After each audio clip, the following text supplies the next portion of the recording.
السلام عليكم، كي راكم دايرين؟ ان شاء الله تكونوا كامل بخير بالصحه لاباس. اليوم قبل ما نبدا الوصفه نتاع اليوم حبيت نشكركم كاع المشتركات وكاع حباباتي وصحاباتي وكاع اللي دعاو معايا للاب تاعي بالشفاء، اللي دعاو له كاع بالشفاء. نقول لكم شكرا شكرا، ربي يحفظكم ويعطيكم ما راكم متمنيين، وان شاء الله عام جديد هذا يدخل علينا بالصحه والهنا وربي يشافي كاع المرضى. اليوم ان شاء الله وباذن الله راح نشارك معكم وصفه نقاطو نتاع النفاس بديكور يجي بزاف شباب وكيوت، راح يعجبكم باذن الله. الوصفه هذه صابلي كما عودتكم، صابلي العادي. راح نديكوريوه بالديكور تاع النفاس اللي راح تحتاجوه بزاف بمناسباتكم تاع النفاس، ولا تديه تبوركي به ما راحش يكلفك بزاف. والوصفه تاعه تجي سهله وبنينه.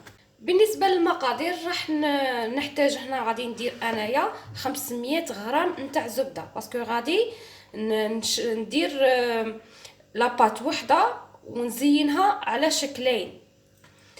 عندي هنا 500 غرام نتاع زبده، عندي زوج حبات بيض كاملين مع 3 صفار بيض، وعندي كيس سكر جلاس مع كيس مايزينا، وعندنا هنايا نص كيس زيت. الكيس هذا اللي عبرت به السكر تاع 250 مليلتر، عبرت به نصف كيس تاع الزيت، والزيت اختياري، اللي ما تبغيش ديره ما ديرهش ماشي مشكل. وعندي هنا مغرف صغيره نتاع لافاني مع باكي نتاع خماره تاع كاطو، ونلمو بالفارينه. نبداو على بركه الله. بالنسبه للزبده هنا لازم تكون حسب حراره الغرفه، نزيدوا عليها الزيت ونخلطوهم مليح. نطلقوا هذيك الزبده تاعنا، لازم تطلقوها كما راكم عارفين راه البرد بزاف، والزبده لازم تكون طريه باش الصابي تاعكم يجي شباب. من بعد نجيب الكاس تاع السكر كلاص ونغربلوه مليح، ونخلط هنا السكر مع الزبده حتى يولي عندنا الخليط كريمي.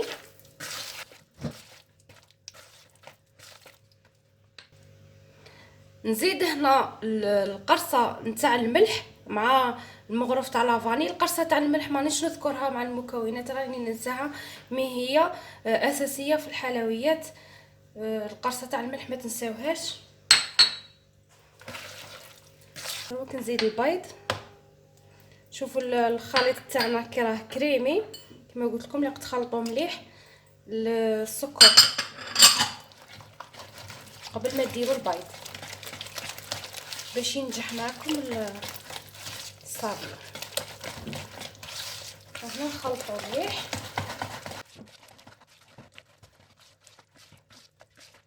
زيد المايزينا، كاس تاع المايزينا.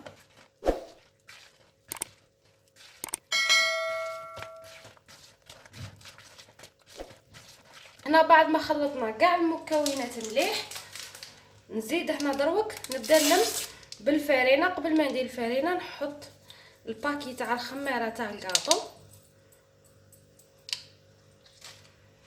ونبدا نجمع بالفارينه بالتدريج، ونخلو لاباط تاعنا طريه. نديرو الفارينه بالتدريج.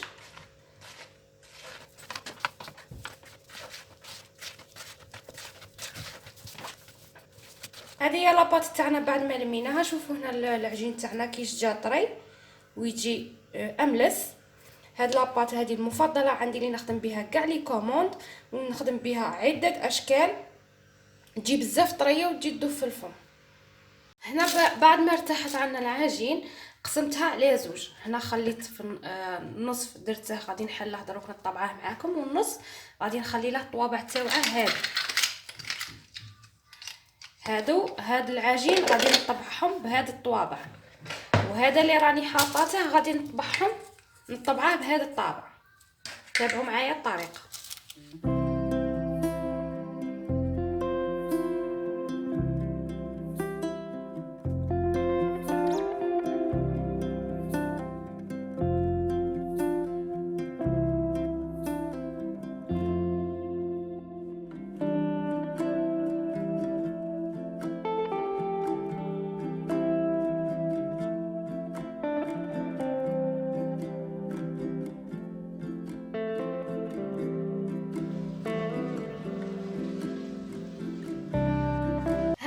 الصابلي تاعنا بعد ما طاب، هنا الصابلي راه بارد، نمر مباشره للكريمه اللي راح نلصقوا بها، اللي هي كريمه الزبده بذوق الفراوله.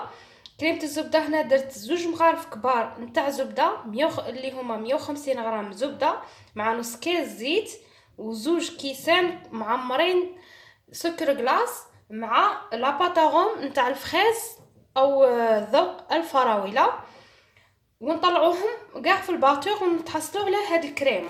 راني شاركتها معكم من قبل في الوصفه نتاع صابلي بذوق الفراوله. ونلصقوا مباشره الكاطو نتاعنا. ما غاديش نحتاجو كميه كبيره من الكريمه بهذا الشكل.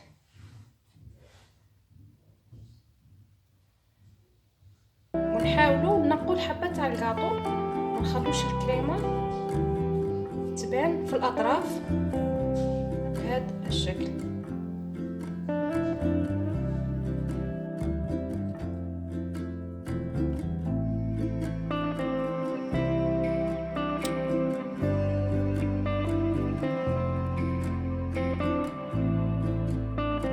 هنا بعد ما لصقنا الكاطو تاعنا بالكريمه، بالنسبه لهذا النوع تاع الاشكال هادو تاع البيبي خرجوا لي 40 حبه، وهذا النوع المدور جاتني 38 حبه.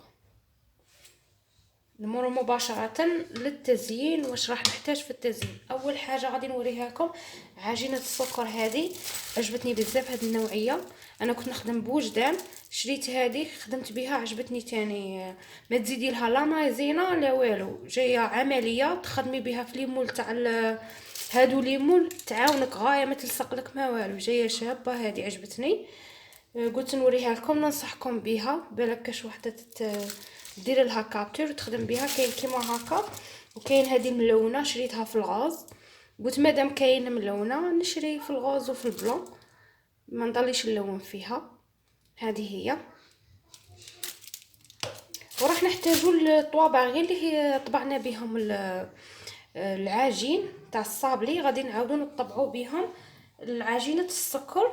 وراح نحتاج هادو الطوابع تاع الاسم، غادي نكتبوا الاسم تاع البيبي. وغادي نحتاجوا هاد الاقلام، نحتاج هذا الراس هذا غادي نخدموا به هذا. وغادي نحتاج تاني هاد المول، تنجموا ديروا اي مول عندكم، ماشي شرط ديروا المول كيما اللي نديره انا. غادي نخدم بهذا على حساب لا كوموند واش اختارت الزبونه. غادي ندير هذا الشكل تاع البطه، غادي نخدم به في المول تاع في النوع تاع كيسمى في النوع تاع المدور هذا. وهنا باش يخرجوا لنا الاسم يبان فوق العجينه السكر البيضاء، غادي نحطه في الناكري الغوز. ناكري عندي غوز، نحطه فيه وندير ونطبع في العجينه السكر. تابعوا معايا طريقه التزيين، راح تكون سريعه باش ما الفيديو ما يجيناش طويل. راح نحتاج هنايا المعجون. هذا المعجون غادي نلصق به العجينه السكر فوق الصابلي.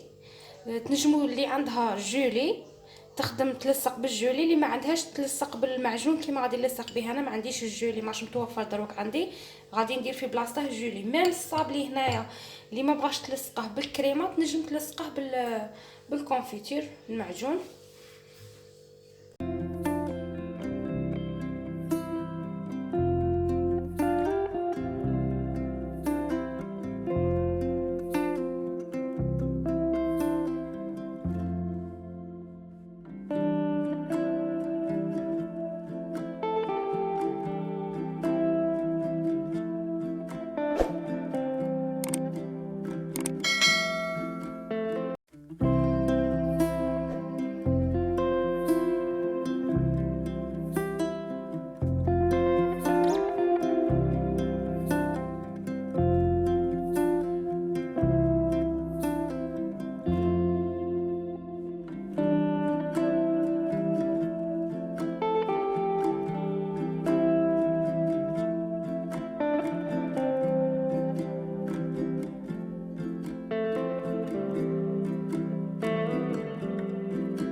الشكل النهائي تاع الكاطو تاعنا.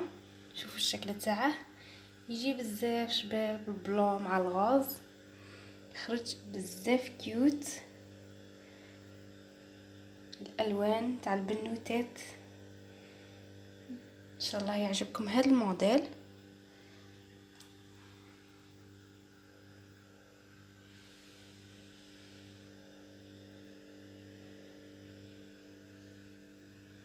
شوف الشكل تاعه يجي بزاف شباب، تاع البطه مع تاع الاشكال هذو تاع البيبي.